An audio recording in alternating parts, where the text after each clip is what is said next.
ऐसी पिक्चर देखने के बाद ना किसी महान व्यक्ति की कुछ महान लाइनें याद आती है। साला हिंदुस्तान में जब तक सलीमा है लोग चूतिया बनते रहेंगे। केरला स्टोरी वो मूवी थी जिसने भले ही नंबर साथ मैनिपुलेट किया था, लेकिन पिक्चर भाई मुझे पसंद आई थी और वो पिक्चर देख के ना एक जो कन्विक्शन होना चाहिए वो देखने को मिला। अब केरला स्टोरी 2 आई है जहाँ पर कहानियाँ फिर से 3 अलग अलग लड़कियों की देखने को मिलती है। एक लड़की बिलोंग करती है कोची से, एक लड़की बिलोंग करती है ग्वालियर से और एक मेरी सिटी जोधपुर से।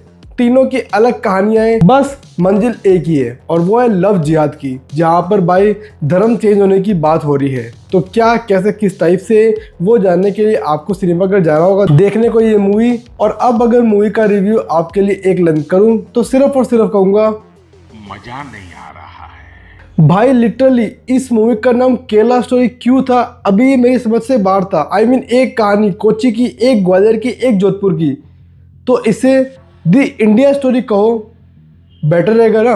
लेकिन नहीं, पहला पार्ट हिट हुआ था तो सेकंड पार्ट को कैश तो करना ही था ना, उसी दस पे पिक्चर को बनाया गया है। सपोज करो ना पिक्चर का नाम अगर उड़ता पंजाब हो और पंजाब का रेफरेंस ना होकर किसी और स्टेट का हो तो कोई सेंस बनेगा क्या। सच कहूँ ना पिक्चर बेहद बुरी थी, लिटरली बेहद बुरी थी।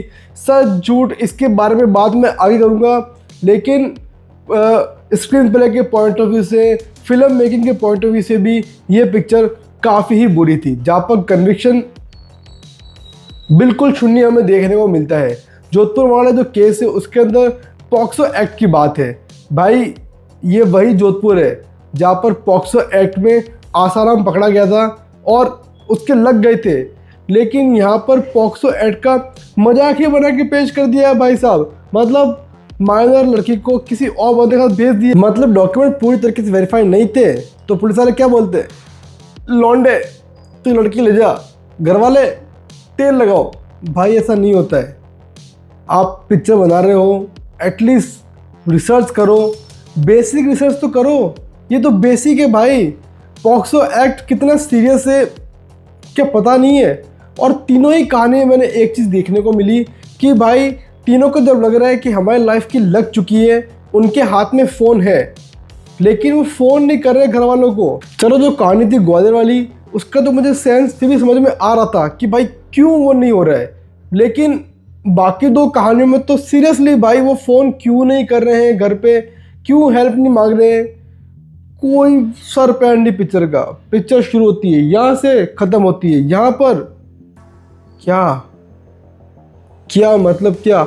और सब कुछ एक्सट्रीम दिखाया है, लिटरली सब कुछ एक्सट्रीम दिखाया है। मैं सर पकड़ रहा था, मैं कहा भाई कैसे चलेगी बात, कैसे बनेगी बात, पढ़नी चाहिए इनको लात।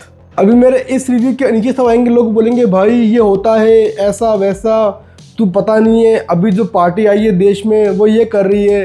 भाई सच में यार लक्ष्य चौधरी ने तुम जैसे लोगों के लिए ये बोला था। ये जो गरीब हो ना आदमी, यो साला अपनी आदत से गरीब हो। और भाई इस मूवी को अगर मैं कोई पॉलिटिकल कैंपेन ना कहूँ, ये कहना भी गलत रहेगा। भाई लिटरली पॉलिटिकल कैंपेन है। मूवी के एंड तक आते आते मुझे फील नहीं हुआ, लेकिन जब लास्ट में एक जो चीज़ दिखाई गई, वो जो लेके आया गया, फिर वो घर तोड़ रहे हैं, यार अंडरस्टूड है ये बातें, अंडरस्टूड है बातें कि किसके इन्फ्लुएंस में आकर ये पिक्चरें बन रही है, किसके कहने पे ये पिक्चरें बन रही है, कौन इन्हें गाइड कर रहा है।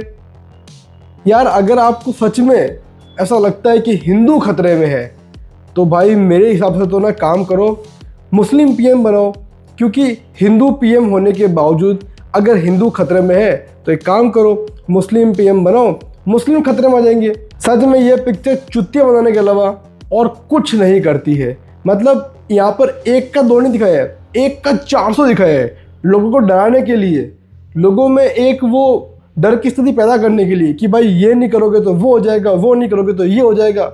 नहीं भाई कुछ नहीं होगा। ये सब देखने के बाद आपके खून में जो उबाल आ रहा है, जो तप निकल रहा है ना, ये नेता लोग इसी में अपने सियासी रोटियां सेकने वाले हैं। देखिए कोची वाली जो कहानी, वहाँ पर कुछ संवाद काफ़ी इंटरेस्टिंग थे, जो बाप और बेटी आपस में बात करते हैं लिबरल के बारे में और कैसे हिंदुज़म के बारे में वो चीज़ मुझे काफ़ी अच्छी लगी, उसका इम्पैक्ट लग रहा था मुझे कहानी में, नो डाउट वो चीज़ मुझे काफ़ी अच्छी लगी। और एक डायलॉग था पिक्चर में जो कि बोला गया कि हिंदू यूनाइट नहीं है, लिटरली ये बात तो मैं एग्री करूँगा कि हिंदुओं में एकता नहीं है। हम अभी भी कास्टिज्म में उलझे हुए हैं, हम अभी भी ऊंच जात, नीच जात, दलित, हरिजन इनमें उलझे हुए हैं। इवन जोधपुर की कहानी थी ना, फलौदी की तरफ आप जाओ, गाँव के तरफ जाओ, वहाँ पर बिना जात पूछे आपको पानी का गिलास नहीं मिलेगा।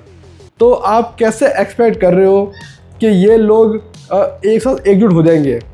पहले जातियों के बारे में तो सोचो आप, और वो चीज़ तो होगी नहीं। क्यों? क्योंकि फिर क्या ही मुद्दा बताओगे आप लोगों के सामने? लोग इन छोटे मुद्दों में उलझे हुए हैं, इसी कारण से तो वो बेरोजगारी इनके बारे में बात नहीं करते हैं। सिंपल सा फंडा है भाई लोग। क्योंकि लास्ट में 4 इंसिडेंट्स के बारे में बात हुई कि भाई ये धर्मांतरण कर रहे थे, इनको पकड़ा गया, ये सब हुआ है। 4 इंसिडेंट्स में से स्टार्ट के 2 राइट थे, बिल्कुल राइट थे, ऐसा हुआ है, उनको पकड़ा भी गया है। एक को तो लाइफ टाइम इम्प्रिजनमेंट भी मिली है, थर्ड केस है ही नहीं कहीं पर, इंटरनेट पर कहीं नहीं मिली मुझे वो चीज़, इन्होंने चिपका दिया। इवन 4th केस के बारे में भी क्लैरिफाइड न्यूज़ नहीं मिली। इन्होंने तो ये भी क्लेम कर दिया कि भाई पुलिस वालों ने किया पर्दाफाश, पुलिस वालों ने ये बहादुरी का परचम लगाया। भाई वो केस है का? आई मीन जो चीज़ पब्लिक डोमेन के अंदर है ही नहीं, आप वो क्लेम कर रहे हो पिक्चर के अंदर, और कुछ लोग हैं जो ये बात मानेंगे भी कि भाई ये हुआ था। तो भाई प्रूफ कहाँ है फिर इस चीज़ का? अब मैं ये नहीं कह रहा हूँ कि कन्वर्जन नहीं होता, बिल्कुल होता है, नो डाउट होता है। तो गवर्नमेंट को करना क्या चाहिए भाई? जो संस्थाएं हैं जो ऐसे बड़े लेवल पर लोगों का धर्मांतरण कर रही है, आप बैन करो ना उनको।